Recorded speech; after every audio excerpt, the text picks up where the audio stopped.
નમસ્કાર વિદ્યાર્થી મિત્રો, અક્ષર જ્ઞાન માર્ગની આ યુટ્યુબ ચેનલમાં આપનું હાર્દિક સ્વાગત છે.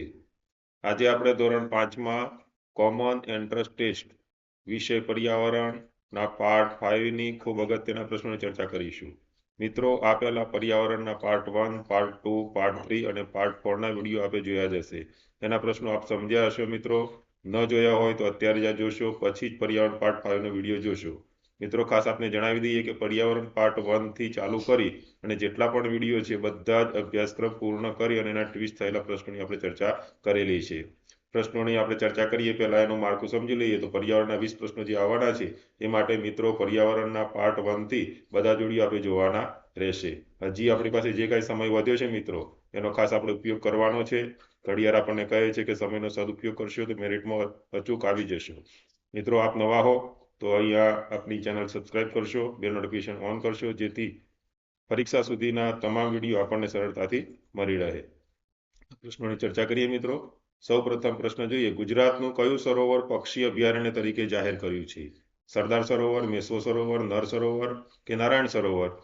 તો નર સરોવર. મિત્રો, અહીંયા ચિત્રમાં તમે જોઈ શકો છો પક્ષીઓ. હૃદયના ધબકારા માપવા કયું સાધન વપરાય છે? કેલિડોસ્કોપ, સ્ટેથોસ્કોપ, થર્મોમીટર કે લેક્ટોમીટર? સાચો જવાબ આવશે સ્ટેથોસ્કોપ.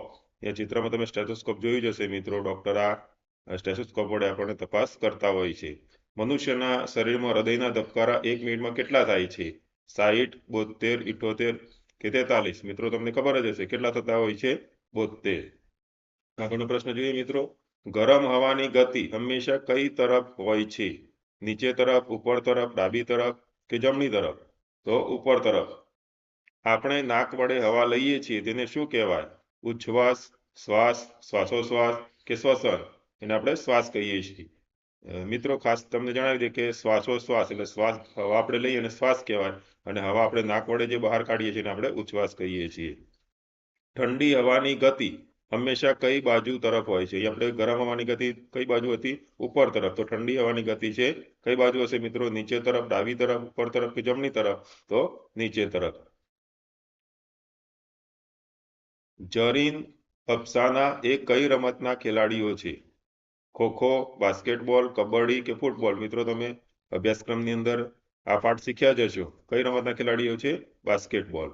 રમત માટે તાલીમ આપનારને શું કહે છે? રમતવીર, કોચ, ખેલાડી કે કેપ્ટન? તો કોચ કહે છે. નીચેનામાંથી કઈ રમત અલગ પડે છે? હોકી, ફૂટબોલ, કેરમ કે વોલીબોલ? મિત્રો, તમને ખબર પડી જ ગઈ હશે કઈ રમત અલગ છે. હોકી, ફૂટબોલ, કેરમ કે વોલીબોલ? તો કેરમ. હોકી, ફૂટબોલ ને વોલીબોલ માટે દડાની જરૂર પડે છે, જ્યારે કેરમ અને આમ પ્રમાણે જોવા જઈએ તો એ આઉટડોર ગેમ છે અને કેરમ ઇન્ડોર ગેમ છે. કર્ણમ મલ્લેશ્વરી કઈ રમતના ખેલાડી છે? કબડ્ડી, વેઇટ લિફ્ટિંગ, બોક્સિંગ કે ટેનિસ? તો સાચો જવાબ આવશે વેઇટ લિફ્ટિંગ. ચિત્રમાં તમે કર્ણમ મલ્લેશ્વરીને જોઈ શકો છો મિત્રો. વિશ્વનાથ આનંદ કઈ રમતના ખેલાડી છે? ક્રિકેટ, ચેસ, ખોખો કે ટેનિસ? તો ચેસ. ચેસના માસ્ટર કહેવાય છે મિત્રો. ચિત્રમાં તમે વિશ્વનાથ આનંદને પણ જોઈ શકો છો. અનુજનો જન્મ કયા ગામમાં થયો હતો? સિંદુરી, ખેડી, ખાડી કે મુંબઈ? ખેડી ગામમાં એનો જન્મ થયો હતો. અનુજ અને તેનો પરિવાર સિંદુરી ગામ છોડી ક્યાં આવ્યા? સુરત, અમદાવાદ, ખેડી કે મુંબઈ? ક્યાં આવ્યા હતા મિત્રો? મુંબઈ આવ્યા હતા. અનુજને ખેડી ગામ કેમ છોડવું પડ્યું?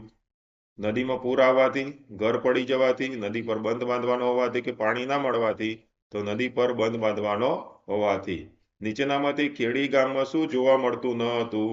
નદી, પક્ષી, ઘોંઘાટ કરતા વાહનો કે વૃક્ષો? શું જોવા નતું મળતું મિત્રો?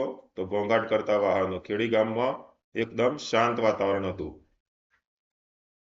માટલામાં તાજા શાકભાજીમાં મસાલા ભરીને ખાસ પદ્ધતિથી બનાવાતા શાકને શું કહે છે?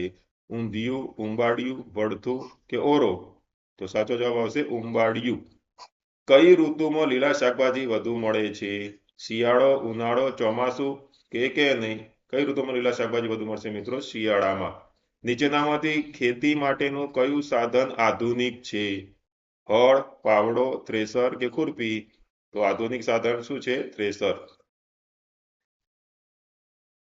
મિત્રો, કોમન એન્ટ્રન્સ ટેસ્ટ સીઈટી જ્ઞાન સાધના મેરિટ સ્કોલરશિપ પરીક્ષા માટેના બધા જ વિષયના વિડીયો અક્ષર જ્ઞાન માર્ગની ચેનલ પર આપણને પ્રાપ્ત થશે. તો નવા વિડીયો મેળવવા માટે અત્યારે ચેનલને સબસ્ક્રાઇબ કરશો, બેલ નોટિફિકેશન ઓન કરશો મિત્રો, ખાસ આપને જણાવીએ કે પરીક્ષા આવતા પહેલા પર્યાવરણના તમામ અભ્યાસક્રમના વિડીયો આ ચેનલ ઉપર મૂકવામાં આવશે. સસારાને આપણે ટાટા બાય બાય કહેવા માટે આવી ગયા છે મિત્રો, પણ શું કહે છે પહેલા એક પ્રશ્ન તમને કરે છે, ગુજરાતનો વસ્તીની દ્રષ્ટિએ કયો જિલ્લો સૌથી મોટો છે? સસારાને આપણે પ્રશ્ન કરે છે, તમારે જવાબ ક્યાં આપવાનો છે મિત્રો? જવાબ તમારે કોમેન્ટમાં આપવાનો છે. આપશો ને મિત્રો? હવે સસારાને આપણે ટાટા બાય બાય કરે છે અને શું કહે છે કે આપણે પર્યાવરણ પાર્ટ 5 ના વિડીયોની ચર્ચા કરી. હવે આપણે પર્યાવરણ પાર્ટ 6 માં મળવાના છીએ. મળીશું ને મિત્રો?